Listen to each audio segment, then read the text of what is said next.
레위기 9장 1절에서 4절 우리 한 목소리로 같이 보겠습니다. 시작. 여덟째 날에 모세가 아론과 그의 아들들과 이스라엘 장로들을 불러다가 아론에게 이르되 속죄제를 위하여 흠없는 송아지를 가져오고 번제를 위하여 흠없는 순양을 여호와 앞에 가져다 드리고 이스라엘 자손에게 말하여 이르기를 너희는 속죄제를 위하여 순염소를 가져오고 또 번제를 위하여 1년 되고 흠없는 송아지와 어린 양을 가져오고 또 화목제를 위하여 여호와 앞에 드릴 숫소와 순양을 가져오고 또 기름 섞은 소제물을 가져오라 하라. 오늘 여호와께서 너에게 나타나실 것임이니라. 아멘. 네, 인사합니다. 오직 예수님. 네, 예수님의 은혜와 평강이 넘치시기를 축원합니다. 성경 전체, 성경 하나, 성경 전체가 예수님 얘기인 거예요. 그래서 이제 예수님 안에서 모든 것을 통일시키고 예수님께서 모든 것을 제자리로 돌리실 것이다.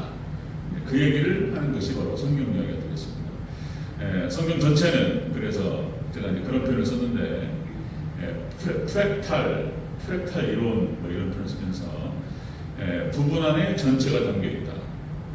그래서 성경 어떤 본문을 찾아도 성경 모든 본문 속에서 다 예수님과 연결된다. 그건 억지로 뜯어 맞추는 것이 아니고 실질적으로 그렇습니다. 또 그렇게 해야 되고 그래서 오늘 본문을 통해서 성경 전체 이야기를 또 얘기를 또 나눠볼까 합니다. 성경 전체 이야기. 자, 레위기 9장 1절에서 4절. 자, 오늘 본문을 토대로 대제사장 아론의 첫 제사 영적 의미라는 제목을 말씀드리겠습니다. 자, 대제사장 아론의 첫 제사, 첫 번째 제사의 영적 의미. 자, 다시 한번 따라하겠습니다. 대제사장 아론의 첫 제사 영적 의미. 첫 번째 제사 영적 의미가 무엇인가 한번 살펴보겠습니다. 지난 시간에 우리가 대제사장의 위임받는 모습을 살펴봤죠. 자, 제사장 하나님께서 모든 제사와 예배를 제사장에게 대제사장에게 위임하셨습니다. 그리고 위임받는 아론과 그의 아들들 이제 이 대제사장으로 하나님 세우시는 것인데, 자, 그들은 세울 때 물로 씻었다. 물로 씻어서 예복을 입히고 그리고 머리에 관유를 부었다라고 하는 것입니다. 자, 이렇게 해서 하나님께서 세우시는데, 자, 물로 세웠다라고 하는 것은 말씀으로 깨끗이 하셨다 그럼이고, 그 다음에 두 번째 예복을 입혔다라고 하는 것은 거룩한 행실로 무장시킨다. 죄의 종들을 세울 때 이 형식을 그대로 따릅니다. 세 번째는 머리에 관유를 부었다라고 하는 것은 성령께서 임하셨다. 그래서 선지자, 제사장 그리고 왕을 세울 때에는 반드시 머리에 기름을 부어서 세운다. 이것도 예수님을 상징한다 그랬습니다. 예수님께서 왕이시고 예수님께서 선지자이시고 예수님께서 제사장이시다. 자, 이렇게 해서 아론이 대제사장으로 위임을 받고 첫 번째 제사를 하나님께 드리고 이것이 반복될 것입니다. 이 제사 방식이. 자, 그럼 이 의미가 무엇인가? 먼저 자신의 속죄제를 드리고 그 다음에 이스라엘 백성들, 하나님 백성들의 속죄제와 화목제를 드리겠다라고 하는 것입니다. 그렇게 하나님께로 나아갈 수 있도록 대제사장으로서의 역할과 사명이 무엇인가? 그 얘기를 하고 있는 것입니다. 자, 같이 한번 자세히 살펴보도록 하겠습니다. 자, 대제사장 아론의 첫 번째 제사 영적 의미. 자, 첫 번째는 자신을 위한 속죄제를 먼저 드립니다. 자신을 위한 속죄제. 2절을 같이 한번 보겠습니다. 2절 시작. 아론에게 이르되 속죄제를 위하여 흠없는 송아지를 가져오고 번제를 위하여 흠없는 순양을 여호와 앞에 가져다 드리고. 아멘. 먼저 아론이 대제사장이 하나님께 속죄제를 드리고 깨끗해야 된다라고 하는 것입니다. 자, 자신을 위한 속죄제, 아론의 속죄제를 먼저 드렸다. 주의 종의 속죄제. 이것은 주의 종이 특별히 거룩해야 된다라고 하는 것을 의미한다는 것입니다. 하나님께서 주의 종을 세울 때 반드시 거룩한 자를 세우신다. 그리고 혹시라도 있을 어떤 죄가 있거나 그것을 위해서 먼저 속죄제를 드리게 했고, 먼저 예수님으로 상징될 수 있는 어린 양 이것을 통해서 먼저 속죄제를 드립니다. 깨끗이 씻고 하나님께로 나아가면서 그 다음으로 이스라엘 백성들, 하나님 백성들을 인도하겠다는 것입니다. 자, 제사장의 의무는 이렇게 거룩한 직무였습니다. 거룩한 직무. 그러니까 예수님 대신이었어요. 그러니까 하나님께서 대제사장을 세우고 제사장을 세워서 그들을 통해서 예배를 전담시켰어요. 제사를 전담시켜서 그들을 통해서 이스라엘 백성들을 하나님께 인도하겠다는 것입니다. 자, 그래서 통로가 되는 거예요. 통로가 하나님 말씀이 전달되는 통로. 그러니까 파이프가 수도꼭지 파이프가 그 수도를 갖다가 다 먹는 건데 파이프가 더러워지면 어떻게 돼요? 이 물이 더러워지잖아요. 오염되잖아요. 이게 되게 중요한 거예요. 통로가. 그러니까 먼저 하나님께서 주의 종 대제사장을 먼저 정결케 했다는 것입니다. 자, 그래서 하나님 말씀이 통과되어야 되고 하나님의 뜻이 전달되어야 되고 그렇게 해서 성령님의 역사가 통로가 되어야 되고 축복의 통로가 되는 거예요. 특별히 하나님께서 그래서 선택을 하셔서 그를 준비시키십니다. 하나님께서. 저도 이제 숱하게 그걸 놓고 고민을 했고 숱하게 기도했고 숱하게 많은 생각을 했고 피할 수 있을 때까지 피해보고 피할 수 없다는 것을 알았어요. 그래서 어떻게든 제가 이제 안 좋게 말하면 끌려오고 이렇게 했는데 하나님께서 세우셔서 인도하시는 과정에서 신학교 과정을 거치고 그리고 저도 단독 목회가 이제 15년이 넘어가고 있습니다. 어쨌든 간에 제가 느끼면서 이게 외딴 섬이다 라는 생각을 많이 하게 됩니다. 외딴 섬. 어떤 교수님이 제가 신학교 때 하신 말씀이 시골교회에서 교회는 또 지역에서 교회는 절대로 외딴 섬이 되면 안 된다. 지역과 함께 융화되고 그 중요한 말씀이에요. 좋은 말씀이고 외딴 섬이 따로 동떨어져 가지고 이제 그런 의미죠. 그런데 다른 의미에서 목사는 교회는 어떤 의미에서는 외딴 섬입니다. 온전히 섞일 수가 없어요. 그래서 외로워요.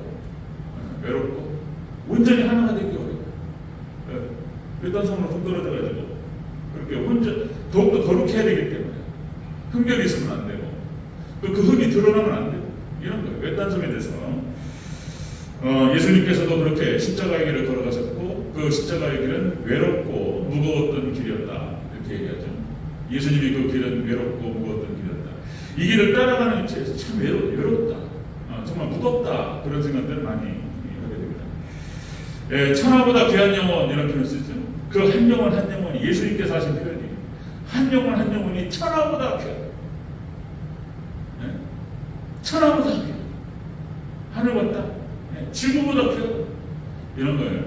그런데 우리 교수님, 제 지도 교수님 하신 말씀이 이런 표현에서 너무 위로가 됐어요. 그 천하보다 귀한 영혼들을 하나님께로 인도하고 구원으로 인도하는 그 주의종이 얼마나 중요하냐 말이에요. 그래서 이제 얼마나 잘 준비가 되어야 되고 얼마나 하나님 앞에 바르게 세워져야 할지를 강조하셨어요. 그런 의미로 그러시면서 하셨던 말씀 중에 하나가 뭐냐면 우주보다 귀하다. 그래서 굉장히 위로가 됐어요. 천하보다 귀한 영혼을 하나님께로 인도하고 구원으로 인도하는 그 주의종이 우주보다 귀하다.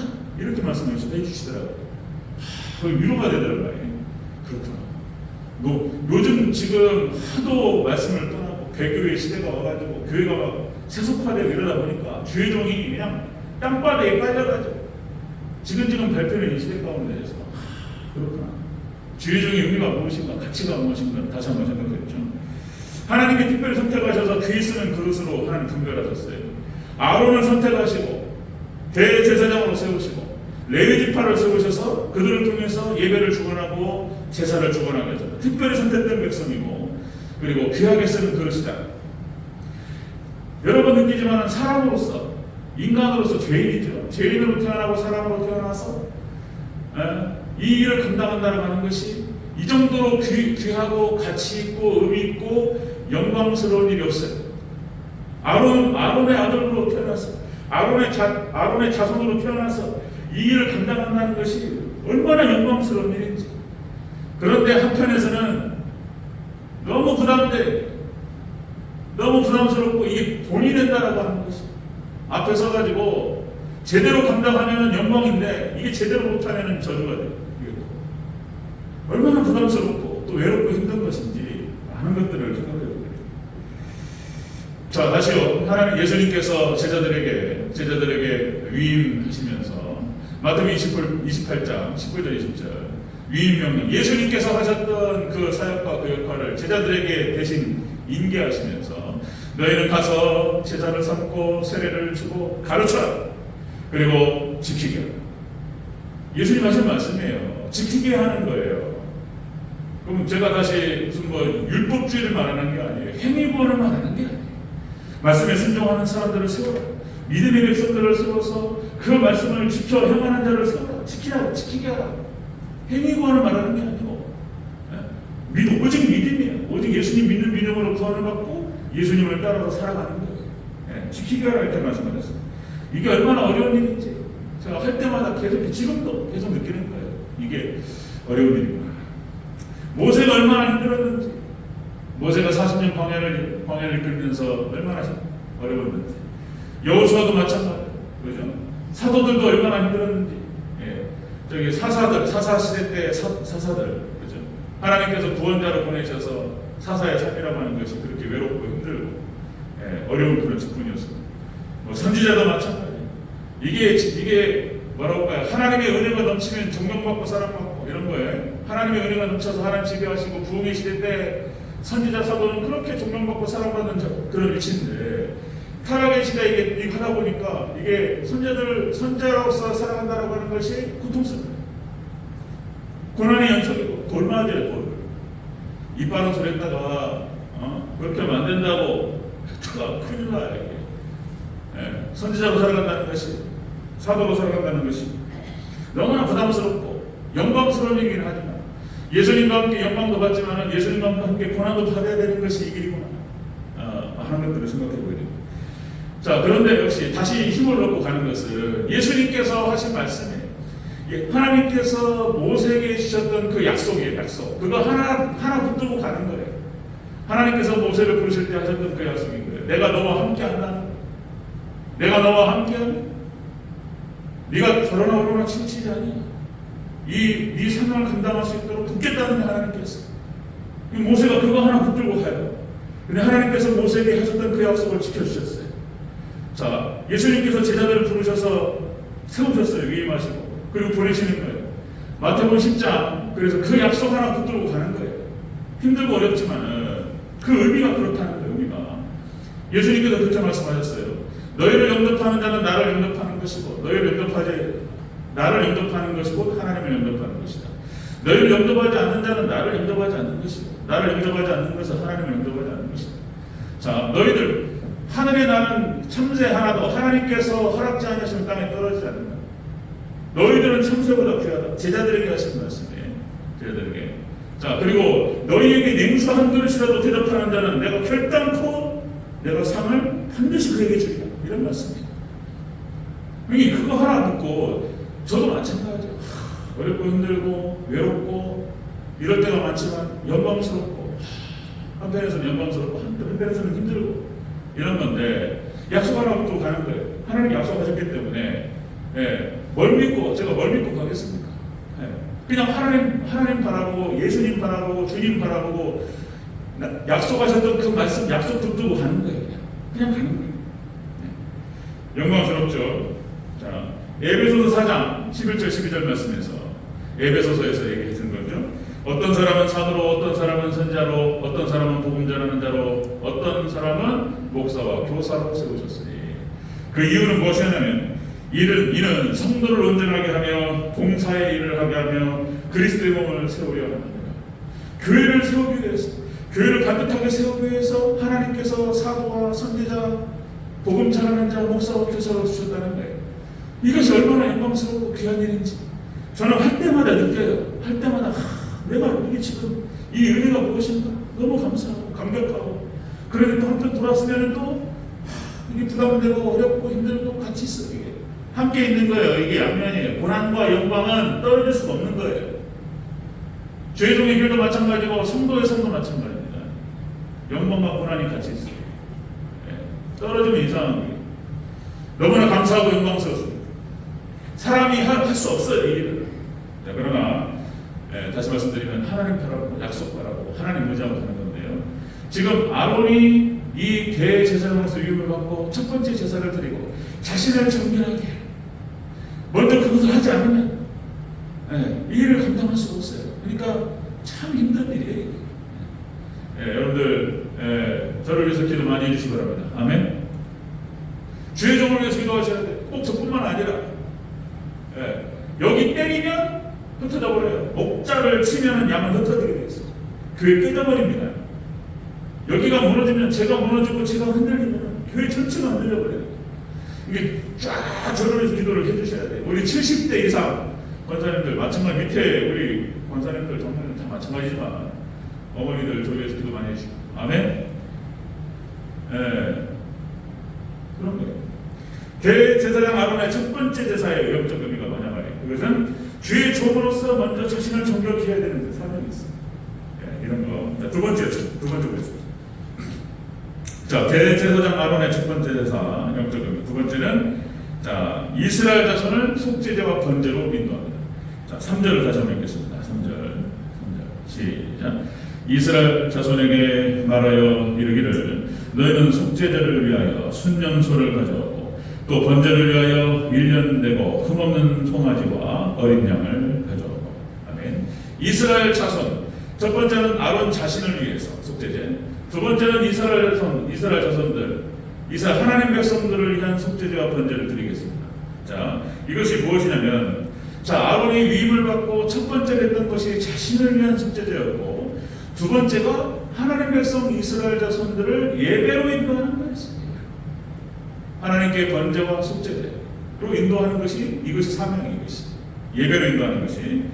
여러분들 주의 종의 역할 다시요. 제사장 제사를 전담하고 예배를 전담합니다. 그래서 예배로 하나님 백성들을 인도해요. 예배를 통해서 하나님께로 인도하는 거예요. 예수님께로 인도하는 거예요. 이것이 축복이에요. 하나님 안에 모든 좋은 것이 있기 때문에 하나님께서 축복의 근원이세요.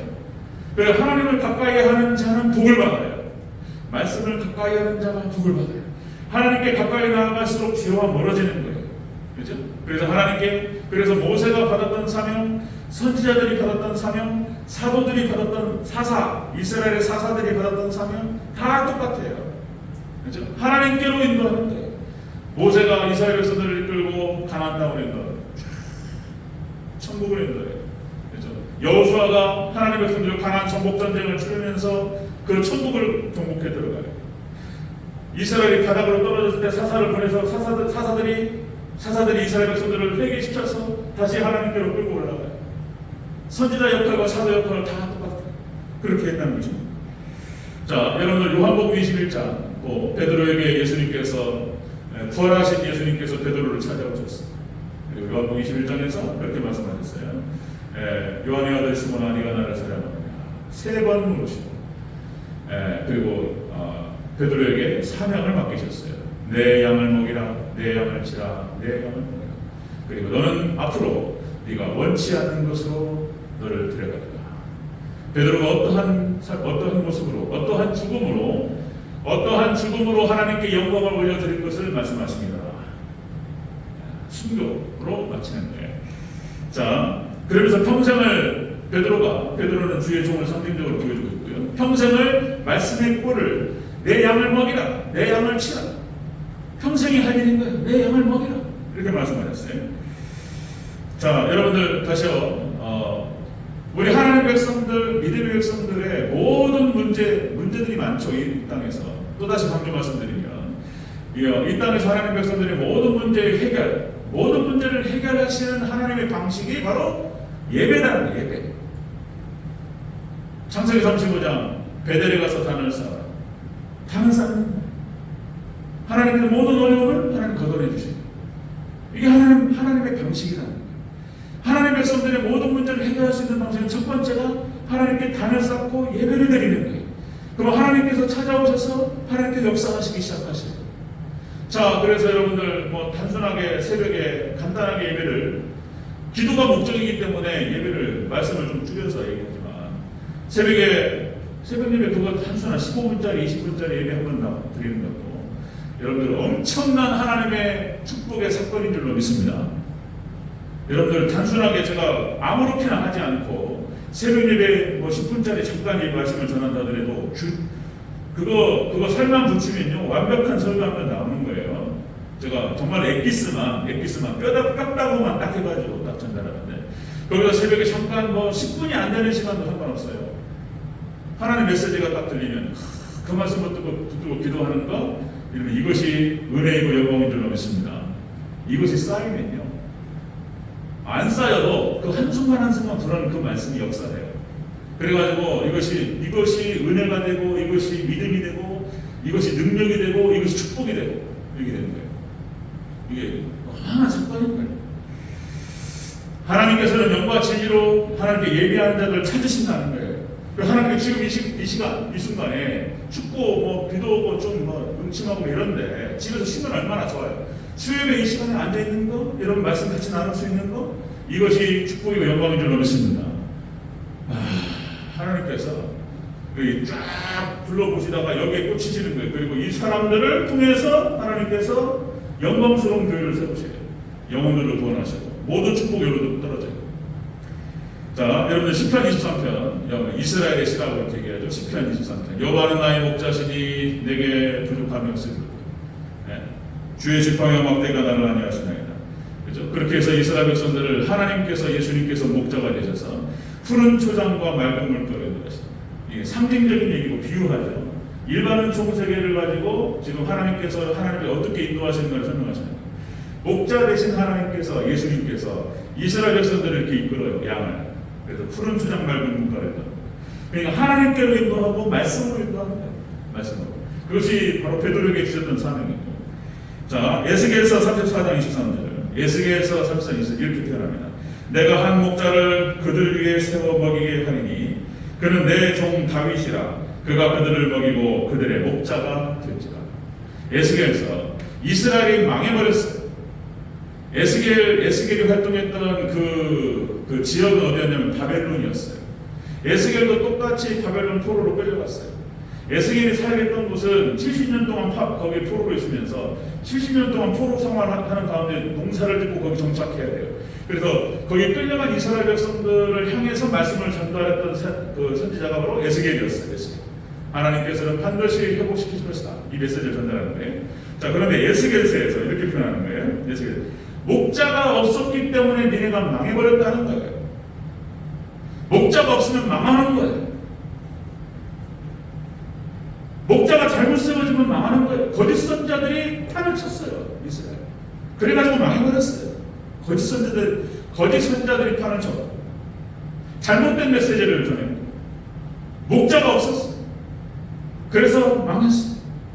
그러나 하나님께서는 다시 너희를 회복시킬 것이고 이렇게 말하는 거예요. 내가 한 목자를 그들 위에 세워 먹이게 하리니 그는 내 종 다윗이라. 그가 그들을 먹이고 그들의 목자가 될 것이라. 여기서 내 종 다윗은 예수님을 말하는 거예요. 예수님. 다윗은 일찌감치 죽었는데 뭐 다윗을 또 보내겠습니까? 다윗의 자손 예수님을 말하는 거예요. 그런데 그 예수님께서 이스라엘에서 택하신 백성들의 목자가 되어 그들을 인도하실 것입니다. 자, 그런데 또 다시 그 예수님께서 제자들에게 사도들에게 그걸 위임하셨어요. 다 예수님께서 하시는 것인데. 자, 여러분들 그런 거죠. 그래서 아론을 세워서 이스라엘 백성들, 이스라엘 자손들을 예배로 인도했습니다. 예배에 모든 축복이 다 있어요. 하나님께로 나아가는 거예요. 그래서 먼저 자신을 성결케 하고 하나님 백성들을 성결케 했습니다. 자, 대제사장 아론의 첫 번째 대사, 영적 의미는 그런 것이었다. 자신을 성결케 하고 그 다음에 하나님 백성들, 택하신 백성들을 예배로 인도해서 성결케 한다. 세 번째 대제사장 아론의 첫 번째 제사의 영적 의미. 자, 세 번째, 이스라엘 자손을 위하여 화목제를 드리기. 세 번째, 같은 말일 수도 있는데 조금 뉘앙스가 달라요. 4절을 같이 읽겠습니다. 4절. 시작. 또 화목제를 위하여 여호와 앞에 드릴 숫소와 순양을 가져오고 또 기름 섞인 소제물을 가져오라 하라. 오늘 여호와께서 너희에게 나타나실 것임이니라. 아멘. 하나님께서 하나님께서 임하시고 그것이 부흥이며 하나님 찾아오시고 하나님 나타나시고 임하시는 거예요. 성령님께서 임하시고 금방 터져버려요. 그냥 가슴이 충만한 상태에서 할렐루야 이렇게 되는 거예요. 이제 우리는 이제 예수님 다시 오셔서 직접적으로 오시니, 자, 여러분들 재림은 부흥보다 1000만 배 크다고 했어요. 의미가 이제 성령님 오셔서 이제 우리를 도우시는 거예요. 근데 재림은 이제는 완성이고 부흥은 맛을 보는 거예요. 부흥은 천국의 맛을 보는 거예요. 천국의 맛을 보면서 이렇게 우리가 저기 마트 가서 맛배기로 부르는 거 있잖아요. 맛배기. 마트 가면은 뭐 깔아주잖아요. 이렇게 맛보라고. 그죠? 그러면 뭐 만두가 됐든 뭐가 됐든 맛을 보고 살 것인가 말 것인가. 그죠? 시음을 하잖아요. 부음은 그런 거예요. 그냥 맛보기. 진짜로 그냥 먹는 것은 재림이에요. 천국 가버리는 거예요. 여러분들 부음도 부음인데 재림을 사모하시기를 주 여러분을 축원합니다. 반갑습니다. 그 정도 의미가 큰 거예요. 자, 그럼 예수님께 하나님 임하시겠다는 거예요. 어떻게? 속죄 하나님께 속죄하고, 그리고 하나님과 화목하는 거예요. 화목제를 하나님께 드리는 것입니다. 자, 여러분들 역시 화목제, 여러분 하나님과 화목하시기를 주 여러분으로 축원합니다. 예수님 만나는 거예요. 예수님 만나고 하나님 만나고 하나님 임하시는 거예요. 그래서 회개가 중요한 거예요. 회개가 계속 속죄제를 드리고 번제를 드리면서, 그리고 하나님께 모든 것을 드리겠다, 헌신하겠다라고 하는 결단을 하면서 번제를 드리고 속죄제를 드리고, 그러면서 더불어 화목제를 드리면서, 그죠? 예수님에게 이게 성경 전체에게 이게 또 기독교 2000년 역사 전체에게 이게 우리가 앞으로 또 해야 될 것들이고 계속. 자, 이렇게 구약의 선지자가 다 똑같아요. 회개하라. 구약의 선지자 전체 메시지가 회개하라. 그 다음에 구약의 마지막 선지자라고 얘기할 수 있는 세례 요한의 메시지, 세례 요한. 회개하라. 천국이 가까이. 예수님 오셔가지고 하셨던 말씀, 회개하라. 그죠? 예수님의 제자 사도들이 했던 말 전체예요. 회개하라. 사도행전 2장 성령님께서 임하셔가지고 성령 충만한 상태에서 베드로가 첫 번째 설교가 회개하라. 사도행전 2장 38절 베드로가 이르되 너희가 회개하여 각각 예수 그리스도의 이름으로 세례를 받고 죄의 사함을 받으라. 그리하면 성령을 선물로 받으리라. 성경 전체 메시지가 회개하라. 말씀으로 돌이켜. 이런 얘기예요. 사도 바울의 전도도 마찬가지입니다. 전도 전체가요. 전도. 고린도전서 2장 1절 5절. 사도 바울의 전도의 특징, 사도 바울의 전도, 선교 여행을 1차, 2차, 3차를 다니면서 교회를 세우고 수많은 영혼들을 전도했어요. 전도할 때 원칙이 있어, 원칙이요. 사도 바울의 원칙과 특징이 뭐냐면 첫 번째가 말과 사람의 지혜로 하지 않았다는 거예요. 오직 세상 방식으로 하지 않았다는 거예요. 세상 방식. 말과 사람의 지혜로 하지 않았고, 첫 번째. 두 번째는 오직 십자가의 길 외에는 알지 않으려고 했다. 오직 예수님만을 전했다는 거예요. 예수님만. 오직 사람의 말과 지혜로 하지 않았고 오직 예수님만을 전했고, 세 번째가 뭐냐면 성령의 능력을 했다는 거예요. 이거예요. 오직 하나님의 은혜 가운데서 하나님의 능력으로 전도했어요. 예수님을 전했어요. 자, 그러면 전도도 바울의 전도 방식이에요. 바울이 전한 복음이 고린도전서 15장 1절에 찾아나오는데, 바울이 전한 복음 이거였습니다. 대속하신 예수님의 대속을 전했어요. 예수님을 증거하는데, 그 예수님 뭘 증거하느냐? 예수님께서 너희를 위해서 대신 죽어주셨다. 예수님께서 너희를 위해서 대신 죽어주셨고, 우리 모든 죄값을 다 지불하셨다. 예수님만 믿으면 믿음으로 구원을 받는다. 대속하신 예수님의 대속을 증거했어요. 두 번째가 뭐냐면 그 예수님의 부활을 증거했어요. 부활. 이것이 고린도전서 15장 1절 3절 말씀이에요. 이걸 가지고 설교 한 편을 또 할 수 있어요. 예수님의 대속을 증거했고, 두 번째가 예수님의 부활을 증거했어요. 부활하신 예수님. 세 번째가 뭐냐면 이 예수님만 믿으라는 거였어요. 오직 믿음으로 구원받는.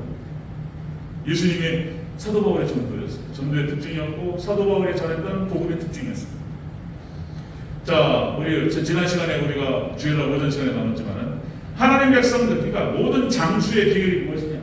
수명이 길고 오래 건강하게 오래 살고, 그리고 좋은 자리에서 오랜 시간을 계시고, 그 수명이 단축되지 아니하고 오랜 시간 그 장수의 축복을 받는 비결이 무엇이냐? 하나님과 화목하라. 아멘. 하나님을 더욱더 사랑하고 이웃과 화목하라. 이웃과 화목하라. 섭섭한 거 있으면 저도 마찬가지인데 풀어야 돼.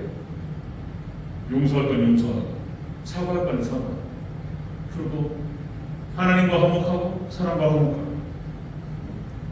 자, 여러분들, 대제사장 아론의 첫 번째 제사의 영적은 이 제사가 반복됩니다. 이 첫 번째 제사가 이제 계속적으로 이스라엘 광야 40년 동안 진행되었고, 이스라엘 백성들이 가나안 땅에 들어가서도 반복되었고, 이것이 제대로 안 됐을 때 망하는 거예요. 이것이 오늘날까지 반복되고 있어요. 그 제사는 무엇이었냐? 먼저 주의 종이 성결케, 먼저 하나님 앞에 거룩한 직분을 감당하는 거예요. 그리고 두 번째, 하나님 백성들, 택하신 백성들을 하나님께로 인도하는 거예요. 예배로 인도하는 거예요. 그렇게 예배로 인도하고, 세 번째가 하나님과 화목할 수 있도록 인도하는 것이 아론의 직무였고 사명이었습니다. 이 일들이 우리 대전제일교회도 잘 이루어질 수 있기를 주의 이름으로 축원합니다. 그거냐 할렐루야야. 우리 교회는요, 할렐루야, 하나님의 놀라운 은혜 가운데에서, 그죠? 숫자적으로 불어나고 그러면 더 좋겠죠. 재정도 불어나고 숫자적으로 불어나고 더 좋겠죠. 그러나 말씀으로 충분히 맡겨가시기를 주의 이름으로 축원합니다. 하나님 판판에 저도 최선을 다했어요. 그리고 말씀, 그렇구나, 말씀 하나씩 하나씩 깨닫고, 이런 거구나, 이런 거구나. 그리고 말씀 붙들고 기도하고, 말씀으로 우리 대전절기가 충분히 말씀이 막 정확하게 적셔 들어가는 거죠. 그리고 말씀이 지배하고 말씀이 충만하고, 그죠? 예배 시간에 그냥 1시간 정도 이렇게 말씀 듣고 기도하고, 이게 쌓이면 하나님, 우리 대전절기가 말씀으로 충만되고 하나님께서 통치하시는 천국이 될 줄로 믿습니다. 그러다가 하나님께서 허락하시면, 어느 순간에 놀라운 하나님의 은혜 역사들이 임하고, 또 하나님께 우리 대전절기에 우리가 인물도 여기서 뛰어난 인물들이 나오고, 뛰어난 인물을 보내주시고, 재정도 부어주셔서 큰 일을 감당하게 하실 줄로 믿습니다. 아멘. 그렇게 그러면 그 과정에서 쓰임받는, 그 과정에서 헌신하셨고, 그 과정에서 희생하셨고, 그 과정에서 기도하셨고, 이런 분들 하나님의 놀라운 축복이 함께 있을 줄로 믿습니다. 이 축복으로 우리 대전절기 성도님들 충만한 축복이 있기를 주의 이름으로 축원합니다. 아멘.